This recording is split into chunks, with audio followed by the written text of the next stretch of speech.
باب مسائل من الصلاۃ، نماز کے مختلف مسائل کا بیان۔ حدیث نمبر 262 قال سألت زید بن علی رضی اللہ عنہما عن المرأة تصلی فی وسط الصف فقال تفسد صلاة من عن یمینها وعن شمالها ومن خلفها۔ ابو خالد واسطی رحمۃ اللہ علیہ بیان کرتے ہیں، میں نے زید بن علی رضی اللہ عنہما سے اس خاتون کے بارے میں دریافت کیا جو صف کے درمیان نماز پڑھتی ہے۔ اگر کوئی بالغ عورت ہو اور وہ صف کے درمیان مردوں کے درمیان آ جائے نماز میں، تو آپ فرماتے ہیں اس کی وجہ سے اس کے دائیں جانب والے کی، بائیں جانب والے کی اور اس کے پیچھے والے کی نماز فاسد ہو جائے گی، یعنی ان کی نماز ٹوٹ جائے گی، ان کو دوبارہ نماز پڑھنا پڑے گا۔ وسألت زید بن علی رضی اللہ عنہ عن الرجل يدرك مع الامام ركعة وعلى الامام سجود السهو قال رضی اللہ عنہ يسجد مع الامام ثم ينهض ويقضي۔ وسألته رضی اللہ عنہ عن المسافر يصلي بالمقيمين والمسافرين ركعة فيحدث على الامام حدث من رعاف فيقدم رجلا من المقيمين فيصلي بهم باقي صلاة المسافر ثم يقدم رجلا من المسافرين فيسلم بهم ثم يقوم المقيمون فيقضون ما بقي عليهم من صلاتهم ولا يؤمهم أحد منهم۔ وسألت زيد بن علي رضي الله عنه عن اللحن في الصلاة فقال يقطع الصلاة۔ وسألت زيد بن علي رضي الله عنهما عن الرجل يتوضأ وعليه الخاتم فقال يحرك الخاتم في يده۔ وسألت زيد بن علي رضي الله عنه هل على الرجل أن يخلل لحيته في الوضوء للصلاة فقال لا ينبغي له أن يقصر في ذلك۔ وسألت زيد بن علي رضي الله عنهما عن الدعاء في الصلاة فقال ادع في التشهد بما أحببت إذا كان ذلك مما يكون مثله في القرآن۔ وسألت زيد بن علي رضي الله عنهما عن السعي إلى الجمعة فقال ليس يجب عليك السعي إلى أئمة الفسقة إنما يجب عليك أن تسعى إلى أئمة الهدى۔ وسألت زيد بن علي رضي الله عنه عن الصلاة والإمام يخطب يوم الجمعة فقال من السنة أن تستمع وتنصت فإذا صليت لم تستمع ولم تنصت۔ وسألت زيد بن علي رضي الله عنهما عن الصلاة خلف من لا يجهر فقال رضي الله عنه جائز۔ فقلت فالصلاة خلف من قد مسح فقال لا تجزئك۔ قلت فإن صليت خلفه وقد تطهر وغسل رجليه فقال تجزئك۔ قلت فإن كان ممن يرى المسح ولا أدري أمسح أم غسل رجليه فقال لا أحب الصلاة خلفه۔ سألت زيد بن علي رضي الله عنهما عن الصلاة في البيع والكنائس فقال صلي فيهما وما يضرك۔ سألت زيد بن علي رضي الله عنه عن الأمي الذي لا يحسن القراءة كيف يصلي فقال يسبح ويذكر الله سبحانه وتعالى ويجزئه ذلك۔ قلت فالأخرس قال رضي الله عنه يصلي راكعا وساجدا ويجزئه ما في قلبه۔ سألت زيد بن علي رضي الله عنه عن التطوع جالسا فقال رضي الله عنه حسن۔ قلت فكيف أجلس في صلاتي قال كما تجلس إذا صليت قائما۔ سألت زيد بن علي رضي الله عنه عن المرأة كيف تجلس في الصلاة فقال تجتمع وتضم رجليها۔ سألت زيد بن علي رضي الله عنه عن النوم في الصلاة فقال رضي الله عنه لا ينقض الوضوء۔ سألت زيد بن علي رضي الله عنه عن الرجل ينسى القنوت في الفجر حتى يركع ثم يرفع رأسه فقال لا يقنط بعد ذلك۔ قلت فهل عليه سجدة السهو فقال لا۔ قلت فإن نسي قنوت الوتر حتى يركع قال يقنط بعد الركوع۔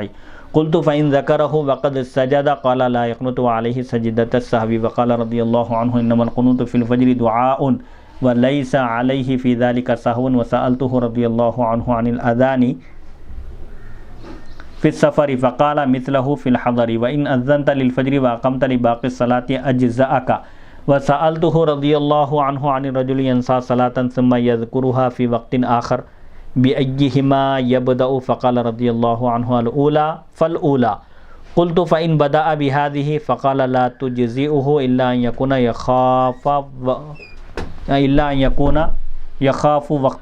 يخاف فوت وقتها۔ قال أبو خالد رحمه الله سمعت زيدا رضي الله عنه يقرأ عليهم ولا الضالين بالرفع وكان يقرأ مالك يوم الدين وكان إذا صلينا خلفه سمعنا وقع دموعه على الحصير۔ وسمعته رضي الله عنه يقول يقرأ اقتربت فرتلها وقرأها قراءة لا يسمعها فرح ولا محزون إلا أفرحت قلبه۔ فمرض من أصحابه رجل من طي من وجدان تلك القراءة فدفناه بعد أيام فصلى عليه ثم قال رضي الله عنه هذا قتيل القرآن وشهيد الرحمن لقد أمسيت مغتبطا وما أزكي على الله عز وجل أحدا۔ یہ ایک بیان ہے جس میں ابو خالد واسطی رحمۃ اللہ علیہ نے حضرت امام زید بن علی رضی اللہ عنہ سے چند مختلف مسائل دریافت کیے اور انہوں نے ان کے جوابات دیے۔ ابو خالد واسطی رحمۃ اللہ علیہ بیان کرتے ہیں، میں نے امام زید رضی اللہ عنہ سے ایسی خاتون، ایسی عورت کے بارے میں پوچھا جو صف کے درمیان کھڑی ہو کر نماز پڑھتی ہے، مردوں کی صف کے درمیان آ جاتی ہے، تو آپ نے فرمایا اس کے دائیں طرف موجود اور اس کے بائیں طرف موجود اور اس کے پیچھے موجود تمام لوگوں کی جو اس عورت کے قریب ہیں ان کی نماز فاسد ہو جائے گی، ان کو دوبارہ نماز پڑھنا ہوگا۔ یہ ایک مسئلہ ہے کہ اگر عورت بالغ ہو اور مردوں کی صف کے درمیان آ جائے تو اس کی مردوں کی نماز فاسد ہو جاتی ہے۔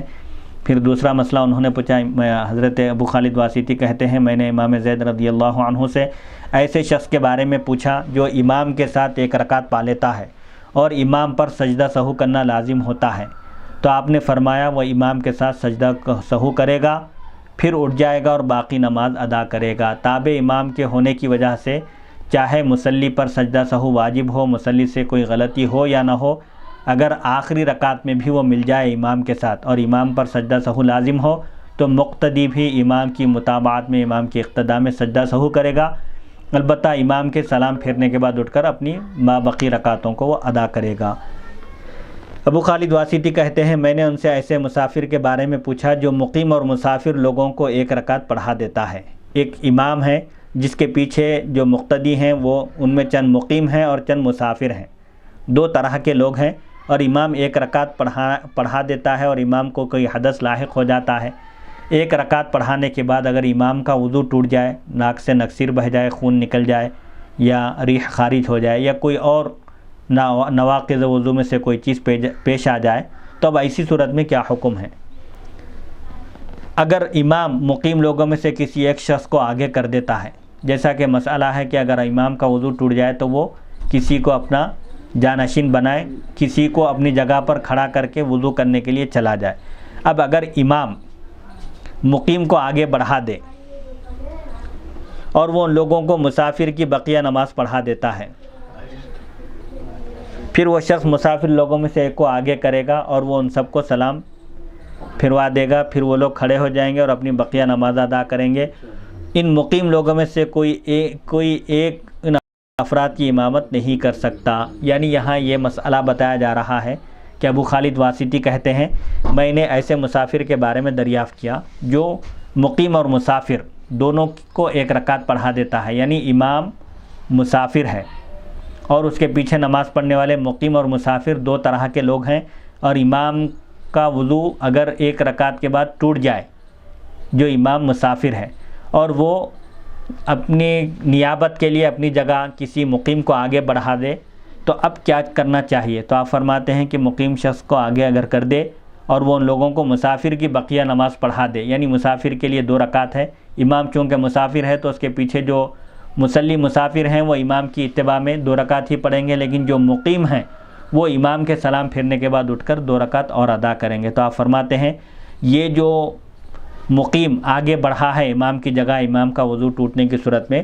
وہ مسافروں کی بقیہ نماز پڑھا دے گا، یعنی 1 رکعت پڑھا دے گا، اس طرح مسافروں کی نماز مکمل ہو جائے گی۔ پھر وہ شخص مسافر لوگوں میں سے ایک کو آگے کرے گا، یعنی یہ 2 رکعت پڑھانے کے بعد ایک مسافر کو آگے بڑھائے گا تو وہ مسافر سلام پھیرے گا، اس طرح جو مصلیوں میں مقتدیوں میں جو مسافر ہیں ان کی نماز مکمل ہو جائے گی۔ پھر وہ لوگ کھڑے ہو جائیں گے اور اپنی بقیہ نماز ادا کریں گے۔ کون؟ جو مصلی مقیم ہیں وہ لوگ کھڑے ہوں گے اور اپنی بقیہ نماز یعنی اور 2 رکعت نماز ادا کریں گے۔ ان مقیم لوگوں میں سے کوئی ایک ان افراد کی امامت نہیں کر سکتا، کیونکہ مسافر امام تھا تو اس حساب سے نماز مکمل کروائی جائے گی۔ ابو خالد واسطی رحمۃ اللہ علیہ کہتے ہیں میں نے امام زید رضی اللہ عنہ سے نماز کے دوران لحن کے بارے میں دریافت کیا تو آپ نے فرمایا کہ اس سے نماز فاسد ہو جاتی ہے، نماز دوبارہ پڑھنا پڑتا ہے۔ لحن یعنی نماز میں کوئی فاش غلطی کر دے، جیسے انعمتا کی جگہ انعمتو پڑھ لے، یا مجرمین کا جہاں ذکر ہے وہاں متقین پڑھ لے، یا جہاں متقین کا ذکر ہے وہاں مجرمین پڑھ لے، ایسی کوئی فاش غلطی کر بیٹھے نماز میں تو اس سے نماز فاسد ہو جاتی ہے۔ لحن کا مطلب یہ قرات کا لحن نہیں ہے، بلکہ غلطی، ایسی فاش غلطی جس سے معنی اور مفہوم بدل جائے اور گڑبڑ ہو جائے تو اس سے نماز فاسد ہو جاتی ہے، فاسد یعنی ٹوٹ جاتی ہے، پھر دوبارہ پڑھنا لازم ہے۔ میں نے امام زید رضی اللہ عنہ سے ایسے شخص کے بارے میں دریافت کیا جس سے نماز کے دوران سلام کیا جاتا ہے تو وہ بھول کر سلام کا جواب دے دیتا ہے، تو انہوں نے فرمایا اس کی نماز ٹوٹ جائے گی، کیونکہ یہ مسئلہ ہے نماز کی حالت میں چاہے نماز کا سلام کا جواب بھول کر دے یا عمدن دے، ہر دو صورت میں نماز فاسد ہو جاتی ہے، کیونکہ نماز کی جو حیت ہے، جو حالت ہے، وہ یہ یاد دلانے والی ہے کہ انسان حالت نماز میں ہے، جس طرح وہ رکعت باندھ کر ہاتھ باندھ کر کھڑا ہوتا ہے۔ تو نماز کی حالت میں اگر کوئی سلام کا جواب بھول کر بھی سلام کا جواب دے دے سلام کرنے والے کو تو اس کی نماز ٹوٹ جاتی ہے، دوبارہ اس کو پڑھنا پڑے گا۔ ابو خالد واسطی کہتے ہیں میں نے امام زید رضی اللہ عنہ سے ایسے شخص کے بارے میں دریافت کیا جو وضو کرتا ہے اور اس کی انگلی میں انگوٹھی موجود ہو، یعنی اگر ہاتھ میں وہ انگوٹھی پہنا ہوا ہو تو اس کے لیے کیا حکم ہے؟ تو آپ نے فرمایا وہ اپنے ہاتھ میں موجود انگوٹھی کو حرکت دے گا، اچھی طرح ہلائے گا تاکہ انگوٹھی کے نیچے بھی پانی پہنچ جائے۔ میں نے امام زید رضی اللہ عنہ سے پوچھا کیا نماز کے لیے وضو کرتے ہوئے داڑھی کا خلال کرنا لازم ہے؟ تو آپ نے فرمایا ہاں۔ آپ نے فرمایا آدمی کے لیے مناسب نہیں ہے کہ وہ خلال کو ترک کر دے، خلال مسنون ہے، سنت ہے داڑھی کا خلال کرنا، اور ٹھوڑی کے نیچے تک پانی اچھی طرح پہنچانا چاہیے۔ امام زید رضی اللہ عنہ سے نماز کے دوران دعا مانگنے کے بارے میں پوچھا گیا تو آپ نے فرمایا تم تشہد میں جو چاہو دعا کر لو، جبکہ وہ دعا اس کی مانند ہو جو دعائیں قرآن مجید میں موجود ہیں۔ فرائض میں البتہ دعاؤں کا ذکر نہیں ہے، البتہ نوافل میں حالت سجدہ میں دعاؤں کا ذکر آیا ہے۔ احادیث شریفہ میں حضور اکرم صلی اللہ علیہ وسلم عام طور پر سجدے میں دعا کیا کرتے تھے۔ بہرحال وہ دعائیں بھی قرآن مجید میں یا احادیث شریفہ میں جو دعائیں آئی ہیں وہی دعائیں کرنا چاہیے۔ ابو خالد واسطی کہتے ہیں میں نے امام زید رضی اللہ عنہ سے جمعہ کے دن جلدی جانے کے بارے میں دریافت کیا جمعہ کی نماز ادا کرنے کے لیے، تو آپ نے فرمایا گناہگار حکمرانوں کی طرف جلدی جانا تم پر واجب نہیں ہے۔ فاسق اور فاجر ظالم بادشاہ اگر نماز پڑھانے والے ہوں تو ایسے لوگوں کے پاس جلدی جانا تم پر واجب نہیں ہے، البتہ تم پر واجب یہ ہے کہ تم ہدایت یافتہ پیشواؤں مقتداؤں کی طرف جلدی جاؤ۔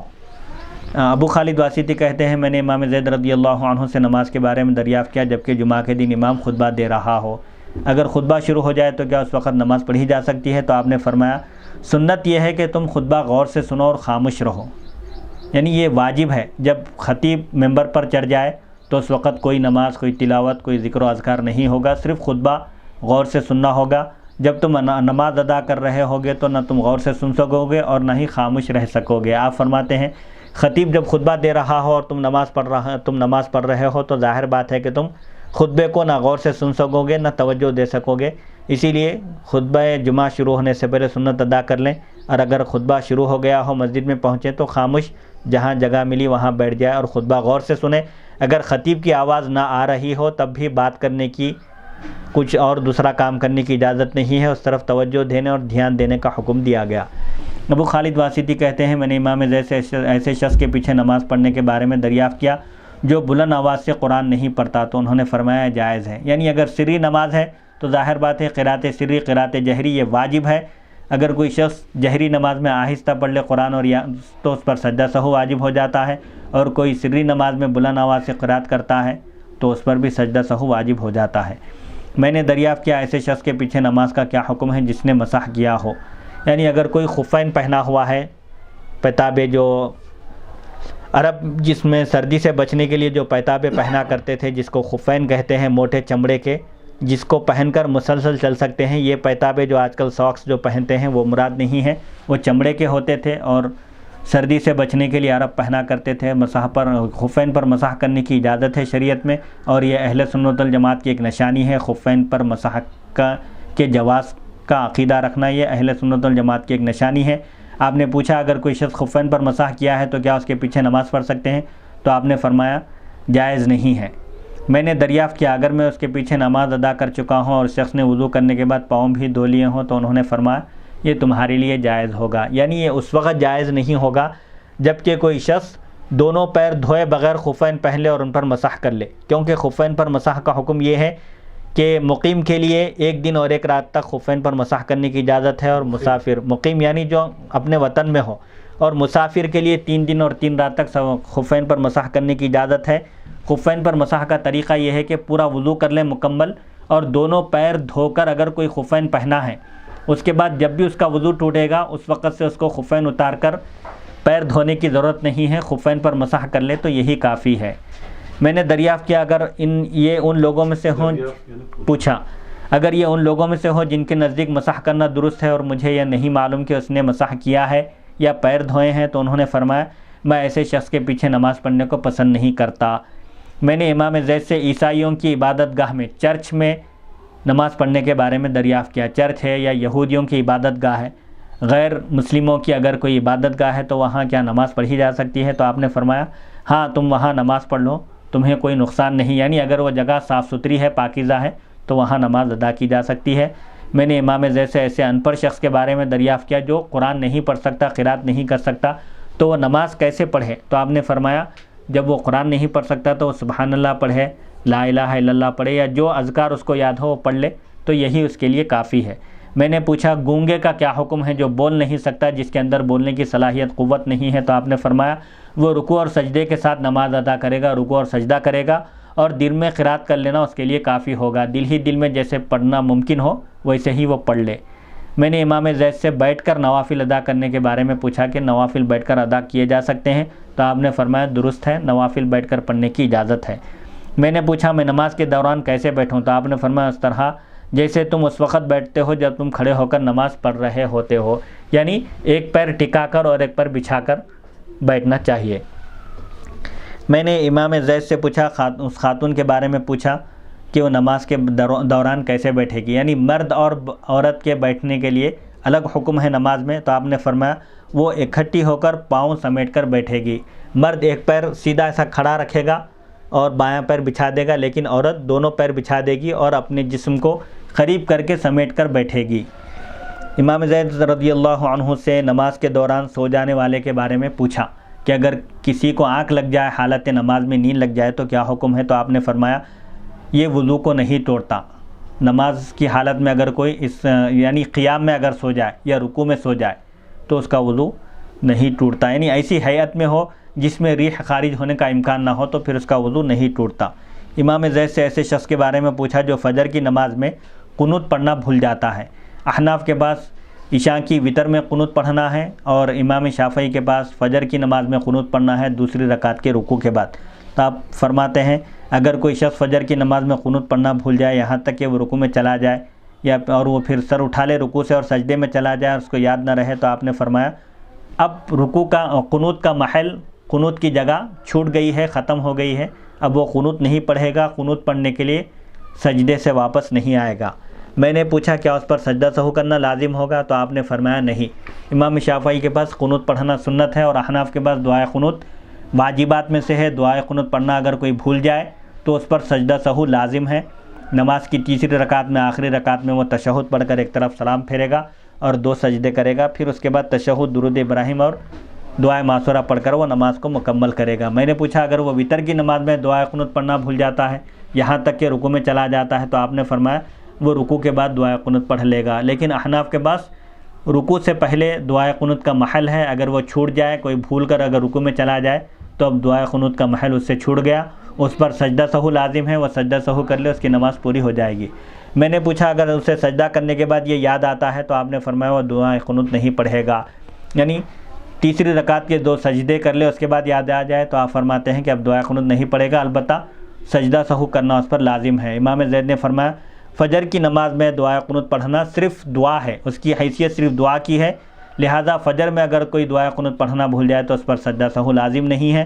میں نے آپ سے سفر کے دوران اذان دینے کے بارے میں پوچھا کہ حالت سفر میں بھی کیا اذان دے کر ہی نماز پڑھنا ہے؟ تو آپ نے فرمایا اس کی مثال حضر کی اذان کی طرح ہے، کوئی اپنے وطن میں ہو تو جس طرح اذان دیتے ہیں سفر میں بھی اذان دے، البتہ اگر تم فجر کی نماز کے لیے اذان دے دو اور بقیہ نمازوں کے لیے صرف اقامت کہو تو یہ بھی درست ہے۔ میں نے ان سے ایسے شخص کے بارے میں پوچھا جو نماز پڑھنا بھول جاتا ہے اور پھر اسے دوسری نماز کے وقت یاد آتا ہے، تو اب وہ پہلے کون سی نماز ادا کرے؟ مثال کے طور پر ظہر کی نماز پڑھنا بھول جائے اور عصر کے وقت یاد آئے تو پہلے ظہر پڑھے یا عصر؟ تو آپ فرماتے ہیں ترتیب کے ساتھ وہ پہلی نماز ادا کرے گا، پہلے ظہر ہے تو وہ ظہر ادا کرے گا، اگر صاحب ترتیب ہو یعنی بلوغ کے وقت سے جب سے اس پر نماز فرض ہوئی ہے اب تک اس کی 5 سے زائد نمازیں نہ چھوٹی ہوئی ہو تو وہ صاحب ترتیب کہلاتا ہے شریعت میں. وہ بعد والی نماز جب تک کہ پہلی نماز ادا نہ کرے قضا نہ کرے اس وقت تک وہ بعد والی نماز نہیں پڑھ سکتا. تو آپ فرماتے ہیں صاحب ترتیب ہے تو پہلے ظہر پڑھے اس کے بعد پھر عصر پڑھے. البتہ اگر عصر کا وقت تنگ ہو کم ہو صرف ایک نماز کی گنجائش ہو تو پہلے عصر پڑھ لے پھر بعد میں ظہر کی قضا کرے.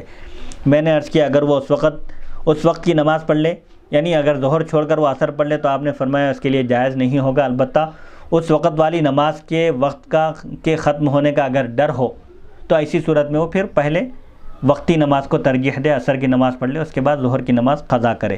ابو خالد بیان کرتے ہیں میں نے امام زید رضی اللہ عنہ کا سنا, انہوں نے علیہم ولضالین پڑھا یعنی رفع کے ساتھ پڑھا, علیہم ولضالین یعنی یہ مختلف قراتیں ہیں قرآن مجید کی جو مشہور راویوں سے اور معتبر اور متواتر سندوں کے ساتھ مروی ہے. لیکن نمازوں میں اس طرح کی قراتیں کرنے سے احتیاط کی جائے کیونکہ عوام الناس جو لوگ جانکاری نہیں رکھتے واقف نہیں ہوتے وہ یہ سمجھتے ہیں کہ امام صاحب نے غلط پڑھا اور مغالطہ ہو جاتا ہے جس کی وجہ سے فتنہ برپا ہونے کا ڈر ہوتا ہے. اسی لیے عام نمازوں میں اس طرح کی قرات کی اجازت نہیں ہے. اور آپ مالک یوم الدین پڑھا کرتے تھے یا مالک یوم الدین بھی ہے قرات میں, ملک یوم الدین بھی ہے. بہرحال ان مختلف قراتوں سے صرف اہل علم کے درمیان ہی یہ قرات کی جائے اور عام مساجد میں عام پبلک کے درمیان اس طرح کی قرات سے احتیاط کی جائے. جب ہم ان کے پیچھے نماز ادا کیا کرتے تھے تو ہم ان کے آنسو چٹائی پر گرنے کی آواز سنا کرتے تھے. ابو خالد بیان کرتے ہیں امام زید بن علی رضی اللہ عنہ کی یہ کیفیت ہوتی تھی کہ حالت نماز میں ان کی آنکھوں سے آنسو جاری ہوتے تھے اور وہ آنسو ٹپک کر حصیر پر گرا کرتے تھے. آنسوؤں کے ٹپکنے کی آواز ہم سنا کرتے تھے. میں نے انہیں ایک مرتبہ اقتربت الساعۃ وانشق القمر سورہ قمر کی تلاوت کرتے ہوئے سنا. انہوں نے اسے ترتیل کے ساتھ پڑھا جس میں قیامت کی ہولناکیوں کا ذکر ہے, کفار مکہ کا ذکر ہے.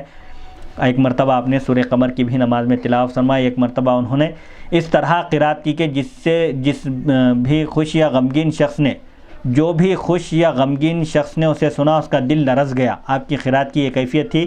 آپ کے ساتھیوں میں سے ایک شخص جو طے قبیلے سے تعلق رکھتے تھے وہ اس قرات کی وجہ سے بیمار ہو کر انتقال کر گئے تو ہم نے انہیں چند دنوں کے بعد دفن کر دیا. یعنی آپ کی قرات کی ایسی کیفیت تھی کہ آپ گریہ وزاری کے ساتھ اور بڑے ہی اچھے انداز میں قرآن پڑھتے تھے اور ایسی کیفیت طاری ہوتی تھی کہ آپ کے ایک ساتھی کا آپ کی قرات سن کر انتقال ہو گیا جنہیں آپ کے ساتھیوں نے مصلیوں نے دفن کیا. امام زید رضی اللہ عنہ نے ان کی نماز جنازہ پڑھائی. پھر آپ نے فرمایا یہ قرآن کا مقتول ہے یعنی قرآن سن کر اس کا انتقال ہو گیا, یہ قرآن کا شہید ہے, ایمان کا شہید ہے.